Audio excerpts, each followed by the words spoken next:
लोकसभा चुनाव में 6 सीटों पर मिली जीत ने कांग्रेस में दोबारा यूपी में सियासी जमीन मजबूत करने की उम्मीद जगा दी है। लोकसभा चुनाव के दौरान जातिगत जनगणना और संविधान बचाने का नारा देकर कांग्रेस आगे बढ़ी थी और उसका यह सियासी प्रयोग सफल भी रहा। साल साल 2027 में होने वाले विधानसभा चुनाव की तैयारी में कांग्रेस ओबीसी वोटरों के अलावा दलितों पर खास फोकस कर रही है। हालांकि दलित वोट बैंक में भी पासी बिरादरी की गोलबंदी में उसका झुकाव ज्यादा दिख रहा है। हाल में राहुल गांधी रायबरेली के नसीराबाद क्षेत्र में पिछवरिया गांव में अर्जुन पासी के परिवार से मिलने पहुंचे तो इससे यह रणनीति खुलकर सामने आ गई। कांग्रेस सामाजिक न्याय के एजेंडे के साथ जाति आधारित गोलबंदी कर सियासी बिसात बिछाने में जुटी है।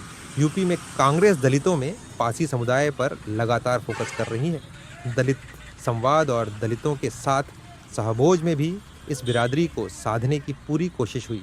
राजनीतिक जानकार मानते हैं कि लोकसभा चुनाव में पासी समुदाय के वोटों ने ही बीजेपी का खेल बिगाड़ने में अहम रोल अदा किया। रायबरेली और अमेठी में कांग्रेस की जीत में पासी वोटरों की भूमिका अहम थी।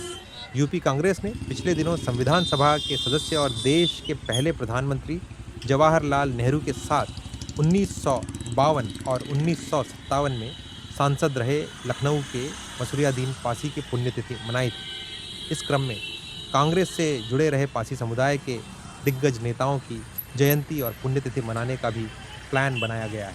दलित सियासत में जाटव समुदाय ही प्रमुख रूप से हावी रहा है। मायावती और चंद्रशेखर दोनों ही जाटव बिरादरी से आते हैं। जाटव अब भी बसपा का कोर वोट बैंक माना जाता है।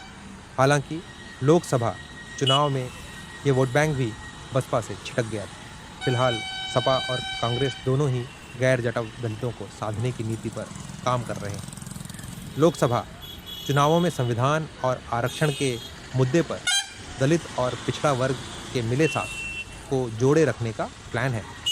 कांग्रेस मान रही है कि अगर उसके पास दलित और पिछड़े वोटर आते हैं तो यूपी की राजनीति में सियासी जड़ें फिर से मजबूत हो सकती हैं।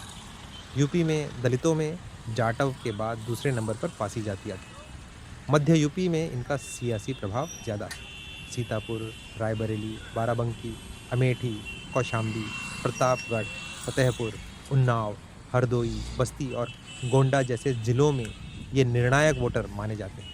राज्य में भले पासी समुदाय की भागीदारी 3% हो, लेकिन दलित समुदाय में इनकी हिस्सेदारी 16% है। यूपी में इस बार 8 सांसद पासी समुदाय के चुने गए हैं। पासी समाज के लोगों का दावा है कि प्रदेश की 403 विधानसभा सीटों में 100 से ज़्यादा सीटों पर उनका प्रभाव है।